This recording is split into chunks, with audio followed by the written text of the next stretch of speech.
Do you enjoy spending time online with your friends on social media? If so, then Afel has the best offer for you.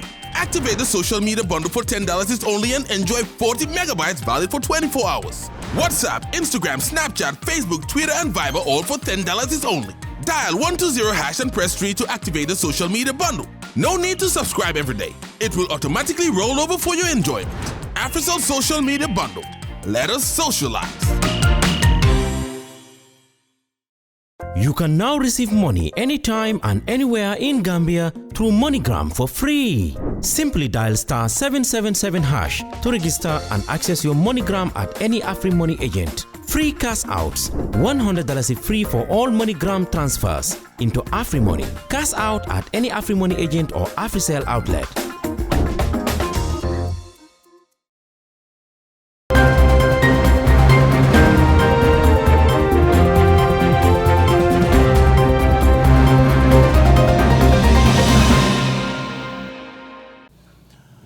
Hello and welcome to Star TV Newsroom with me, Momodu Bailabari. Thank you very much for joining us. In our headlines tonight, Finance Minister tables Government's 2024 Appropriation Bill for lawmakers. The Gambian leader impressed with OIC Projects progress as Gambia set to host summit in 2024. Meet the People Store concludes in Banjul with constructive dialogue. Mixed sentiments among vendors in wake of road encroachment. On the international news, European Union divided on Gaza, split stance damaging EU standing on world stage. Pollution scientists, more decisive action is needed in India. Greece-Turkey relations, Erdogan, Mitsotakis seeks to ease tensions. Those were the headlines, and now the news in detail.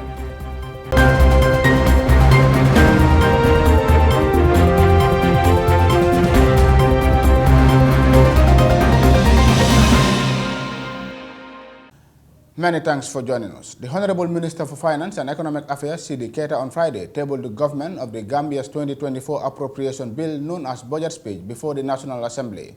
They encompass the budget allocation, the government institutions, expenditure and economic recovery plans, among others. Our parliamentary reporter, Mariama Den, brings us the rest of that story.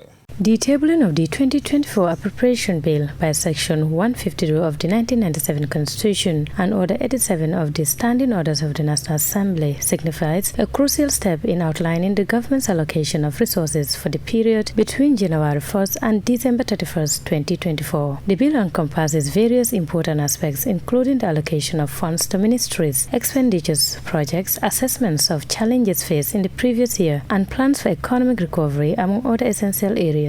During the second reading of the bill, Finance Minister C.D. Keita emphasized the expected recoveries in different sectors of the country that have been hindered by global events such as the COVID-19 pandemic and the Russia-Ukraine war. The agricultural sector is expected to continue a steady path to recovery after the downturn in 2022.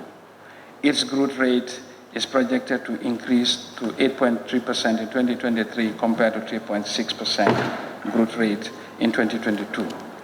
Growth in the agricultural sector was driven mainly by contributions from fishing and crop production subsectors with 7.3 and 10.1% respectively. Contributions from forestry and logging is estimated to decline.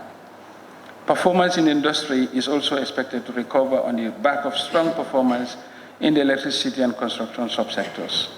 Growth in the industry, including construction, is projected at 7.4% in 2023, signaling recovery from the combined effects of the pandemic and the Russia-Ukraine war.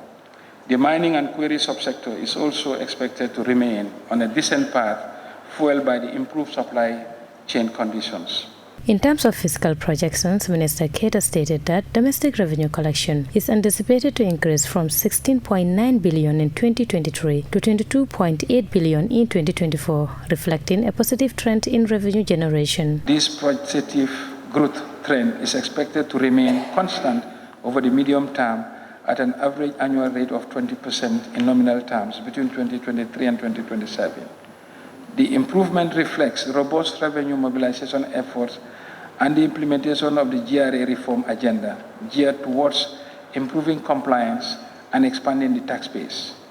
With the Revenue and Tax Policy Directorate handling all tax-related matters, several reforms are being initiated to increase government tax revenue, including reviewing contracts of organizations that are not paying tax and a reform related to duty waiver and special investment certificates.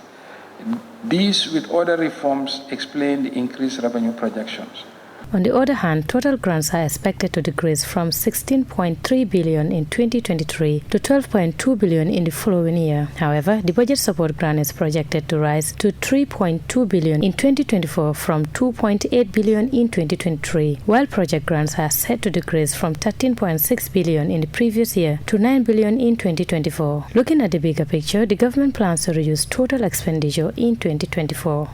Total government expenditure is projected to decline from 32.3 in 2023 to 27.4 in 2024, but over the medium term is expected to increase gradually to the tune of 40 billion in 2027.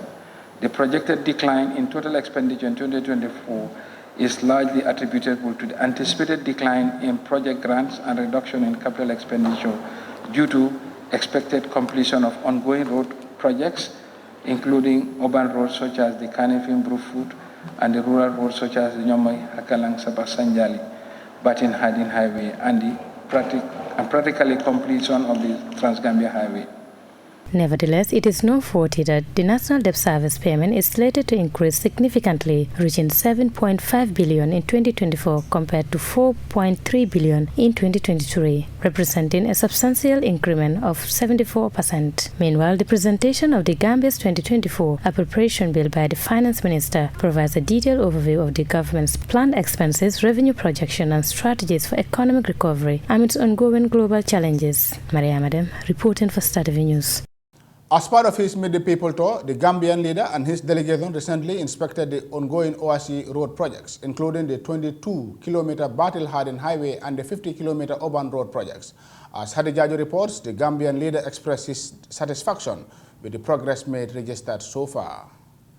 His Excellency President Adama Barrow and his delegation visited the ongoing OIC Roads project, starting with the 22-kilometer Battle-Harden Highway, which includes traffic light Kairava Avenue and Senegambia Junction, and the 50-kilometer urban roads projects, which encompasses Burusubi Junction, Sirifkunda Junction in Brufut, and Old Joshua. The site visit allows the President to gather first-hand information on how far the project has gone and some of the hurdles encountered. Speaking to reporters after the inspection, President Barrow acknowledged the challenges faced during the implementation of these projects, but commended the level of progress achieved thus far. He emphasized the significance of these road projects, particularly in the light of the Gambia hosting the OIC Summit in 2024.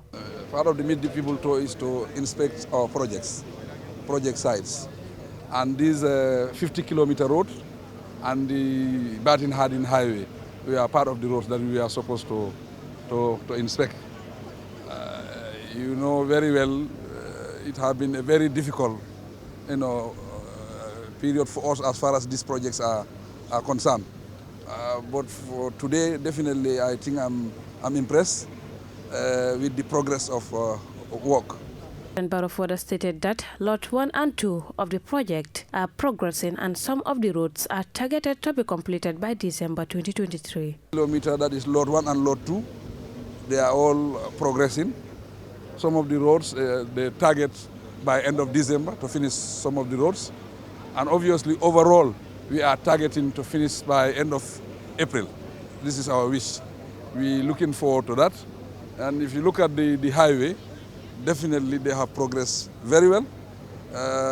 They are just left with one bridge, that is the traffic light, that is also progressing. The President expressed his commitment to continually push the contractors involved to ensure timely delivery as the country is set to host the OIC Summit in May 2024. Sultan and the contractor, they have all confirmed to us that obviously by end December, they would have tar up to Sitting Corner. So overall, I think we are impressed. We are happy. These are social projects. I think you have seen for yourself the reaction of the people. The people are very, very happy with the projects. We will still continue to push the contractors because these are projects that are very, very important to us. And we are organizing the OIC by May, that is 5th of May. So we are doing everything, deploying all our knowledge, all our resources and everything to work towards organizing a very successful OIC. And these projects are part of that.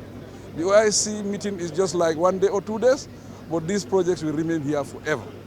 You know, definitely we want, after the hosting, we will have landmark projects that we have achieved through this project because we are able to raise the funding through the organizing of the OIC, definitely. Stressing the importance of these projects to the government, President Barrow underscores the fact that the Gambia has never had such high quality and durable roads before. Roads are very, very, very important to me. These are landmark projects. These are legacy projects, you know, for this country. I think this is the first time we are having such roads. You know, they are very expensive, but they are durable roads. We are guaranteeing these roads for the next 50 years. I think these are very important roads as far as I am concerned personally. The President took the opportunity to extend his gratitude to the Ministry of Works, National Road Authority, contractors, consultants, and his entire government for the support and contributions to the success of these projects. Additionally, President Barrow visited the Independence Stadium, which is currently undergoing renovation to meet the Confederation of African Football (CAF) standards. This upgrade is crucial for the Gambia to host their home games, aligning with the facilities in other countries. For Star TV News, I am Hadijaju. Still to the head of state, President Barrow concluded the People's Tour with a meeting held in Banjul on Wednesday. The constitutional mandate to travel within the country has yielded constructive discussions with the citizens regarding national development and progression issues. Hadijaju, who was with the president throughout the tour, files this report.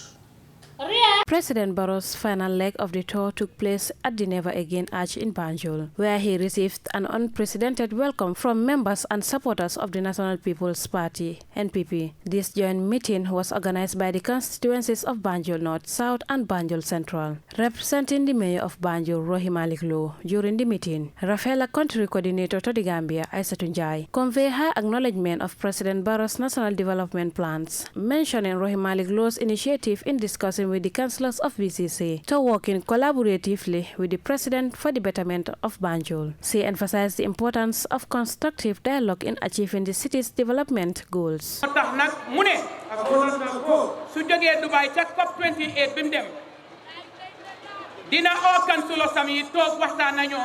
Satu Cham, who represented the market vendors at Albert Market, shed light on the challenges they face. These include the absence of an abattoir and poor road infrastructure. Cham called on the president to address these issues by constructing a standard market that would empower women in their businesses and boost economic activity in Banjul.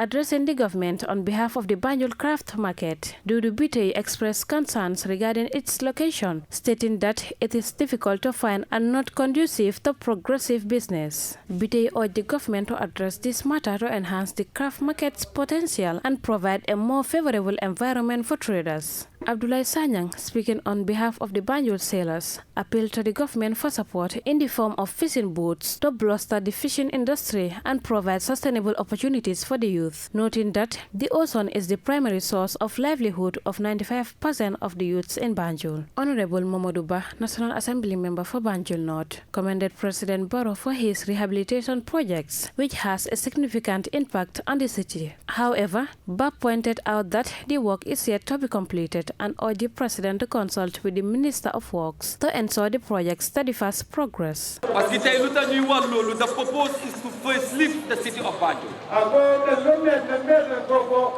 The newly appointed executive coordinator for Banjul, Majawo, showcased his commitment to representing the president in the capital city and diligently reporting the concerns and issues of the people directly to him. Pour ko xamantene moy téwal rew mi nek the principal representative of the president in Banjul ak KM.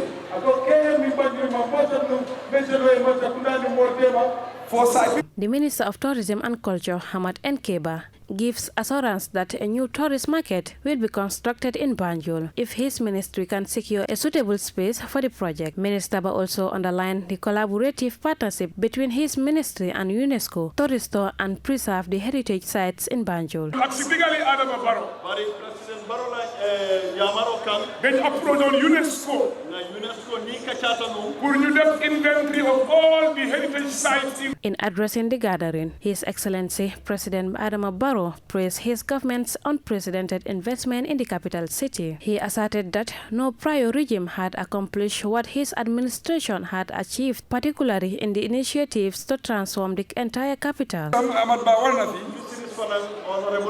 waaye Banjul jeti bi ñu ngi ñëw defaraat ko loolu la fisheries ministre bi wax. te suñ ko defaree dinañ fa am cold store te cold store boobu nit ñu bari mun nañ faa liggéey. President Barrow further reiterated his government's commitment to supporting women and youth through various initiatives to promote economic growth and prosperity. The president called upon the residents of Banjul to actively engage in business enterprises rather than merely renting their stores to non-Gambians. The conclusion of the People's Store in Banjul marked a significant milestone in President Barrow's engagement with the citizens, as it provides a platform for individuals from various sectors to voice their concerns and suggestions, fostering a spirit of collaboration and continued development provisions. For Star TV News, I am Hadijaju. The ongoing nationwide road clearing exercise initiated on the 19th of October 2023 meant to ensure the free flow of traffic has sparked mixed feelings among Gambians.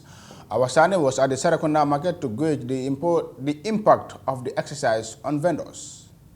This operation specifically targets the removal of illegal structures that impede the smooth flow of traffic across the country. However, it has sparked mixed feeling among vendors nationwide, as many of their stalls have been vandalized by the operation team. Ibrahim Job, a butcher, acknowledges the challenges this exercise poses to his business. Nevertheless, he recognizes the necessity of adhering to the rules and laws of the land. Job remains optimistic, hoping that the operation will ultimately contribute to the betterment of the country. He believes in the purpose of intention behind the exercise, considering it as a crucial step towards national development. As a butcher, Job notes a surprisingly positive tone, with an unexpected increase in customers, refraining from labeling the operation as detrimental. I guess they intend to clear the roads and not to harm anyone. So we just have to be patient with the situation and see what it holds for us. Since they broke my shop, I have customers more than I expected. On the other hand, Alaji Danfa, another affected vendor, holds a starkly different sentiment. He highlights the importance of conducting government surveys before implementing such operations, arguing that his shop is wrongly implicated as it is situated within a compound rather than obstructing the public way.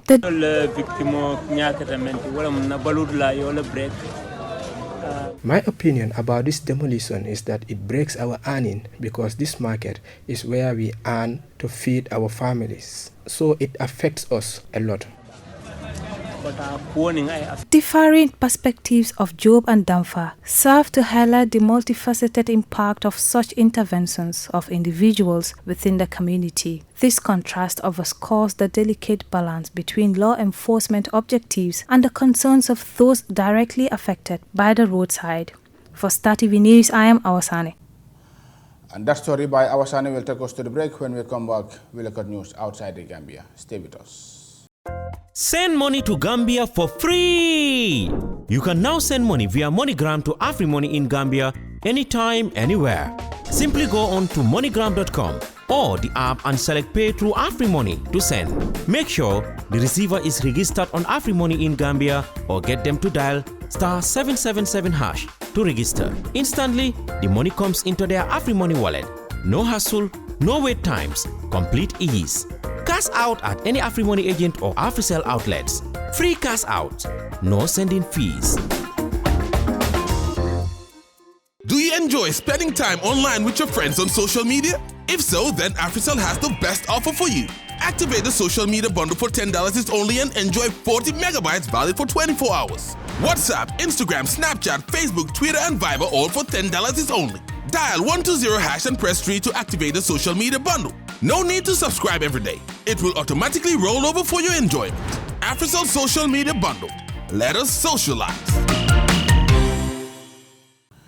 If you're just tuning in, this is Star TV News from our studio here in Serekunda, and now we take a look at news outside the Gambia. The European Union remains divided on the war. Some countries report Israel's offensive, while others say it is disproportionate. But the failure to come up with a united position is damaging the EU standing on the international stage. Al Jazeera's Butler reports from Brussels. On a trip to the Gulf earlier this week, French President Emmanuel Macron called for an immediate ceasefire in Gaza and questioned Israel's endgame.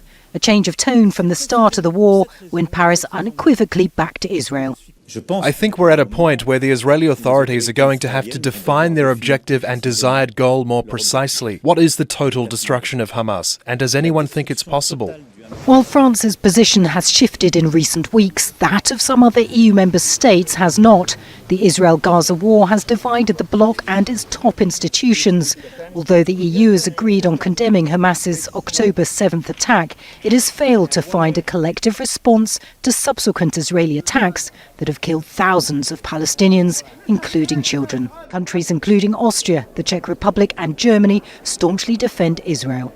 You have to understand that in the DNA of every democratic politician in Germany is that we say never again. Germany was responsible for the Shoah, for the Holocaust. So we have a very great responsibility towards the security of Israel. But some countries, including Belgium, Ireland and Spain, criticise Israel's response as disproportionate. This Spanish MEP says Israel should be sanctioned and its leaders brought before the International Criminal Court. We are calling for diplomatic, economic, commercial and military relations between the EU and Israel to be severed, and an embargo on the purchase and sale of weapons.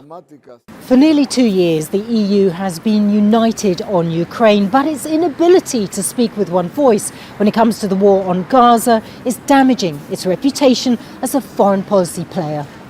The Europeans have tried for over a year to win the support of the global south for its stance on Ukraine on the basis of commitment to universal norms like international law. But when we show that we are, in another conflict, in this conflict, not so committed to the same norms, then we undermine our position. 2 months into the conflict, the EU's become more vocal about the suffering in Gaza. It has increased humanitarian aid for Palestinians, and the EU's foreign policy chief has called on Israel to respect international law, something the bloc failed to do early on. But as long as member states remain divided, the bloc's ability to influence what happens next in the Middle East is likely to be diminished. Natasha Butler, Al Jazeera, Brussels. Every winter, major Indian cities, especially the capital Delhi, are affected by polluted air. Scientists say corrective measures are too little, too late, and warn that decisive action is needed throughout the year, not just in the winter months. More than 2 million people die in each year from toxic in the air country, according to the medical journal Lancet. Al Jazeera's Fernandez reports. 8-year-old Rian Uppal has relied on medication to help him breathe since he was 2. Moving from New Delhi, India's congested capital, to a suburb on the outskirts of the city hasn't helped. He develops intermittent cough, which at times intensifies, that we have to put him on intensive therapy. Tens of thousands of Indians, many of them children like Rian, suffer from asthma, pneumonia and other respiratory diseases caused by pollution. When the cold weather sets in, they crowd hospital emergency rooms. The air quality starts deteriorating from November, when farmers burn crop stubble ahead of the new planting season. Adding to emissions are vehicle exhaust fumes and dust from construction sites. The result is a toxic mix, one that is killing hundreds of thousands. I, as a chest surgeon, now rarely see a normal pink lung even in non-smokers. So that's a huge change in the color of an organ of people that I, as a chest surgeon, have been witness to in the last 35 years of my career.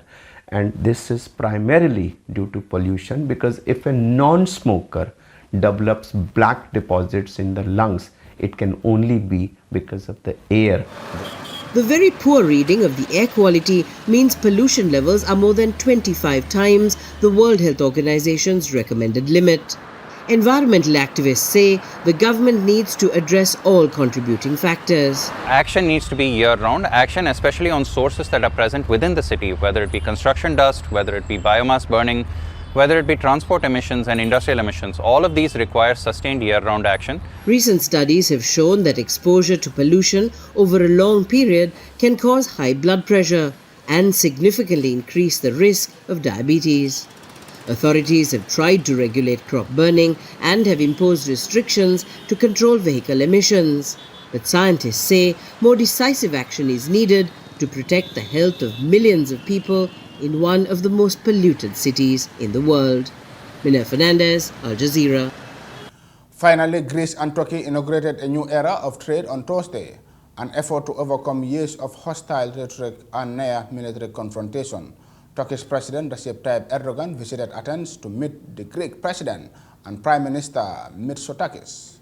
Al Jazeera's John reports from Athens. It was a far cry from Erdogan's last visit 6 years ago. Back then, he and his Greek counterpart openly argued about the Lausanne Treaty that set the borders between their countries a century ago. This time, he and President Katerina Sakelaropoulou avoided all controversy. The two governments signed 15 accords to double their trade and build a new bridge across their border. And they agreed to disagree about who will control more maritime space in the Aegean and Eastern Mediterranean, which has brought them to the brink of war 5 times in as many decades. Greece and Turkey need to live peacefully, to express their differences and discuss them honestly, and to constantly try and find solutions. And if those differences are unbridgeable, they should not automatically lead to tensions and crises.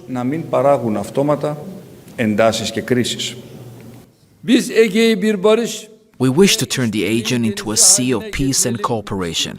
We want to be an example to the entire world with the steps Greece and Turkey shall take together. The fact that maritime borders were off the table doesn't mean they were ignored. They'll be discussed in future. This visit was designed to reset the mood. To have two countries lessen tensions, improve rhetoric, agree to meet again. Prime Minister Mitsotakis, it was said, is going to visit Ankara in the spring. Have concrete measures that bring tourists, Turkish tourists with a visa to Greek islands. Again, agreement on refugees. And most importantly, in many ways, double bilateral trade from 5 to 10 billion euros.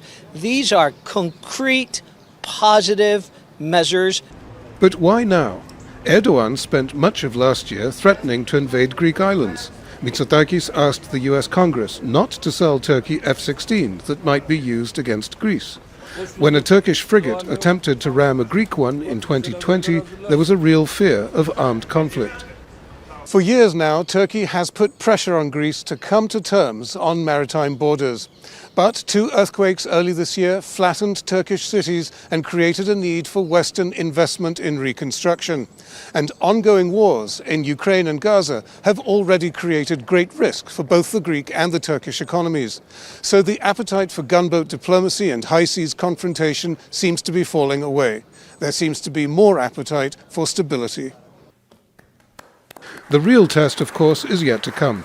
Whether the Greeks and Turks can indeed come to a bilateral agreement on maritime space that has eluded them for decades, and if not, whether they can agree to submit to arbitration at the International Court of Justice in The Hague. John Psaropoulos, Al Jazeera, Athens. The report by John brings us to the end of this edition of News Bulletin. But before we go, the main points again. Finance Minister tables government's 2024 appropriation bill for lawmakers. The Gambian leader impressed with OIC Projects' progress as Gambia set to host summit in 2024. Meet the People's Tour concludes in Banjul with constructive dialogue. Mixed sentiments among vendors in the wake of road encroachment. On the international news, European Union divided on Gaza, split stance damaging EU standing on world stage. Pollution scientists, more decisive action is needed in India. Greece-Turkey relations, Erdogan, Mitsotakis seeks to ease tensions. That's it for today's news bulletin. Do stay tuned and enjoy the rest of our programs. Until then, have a very good night and a wonderful weekend.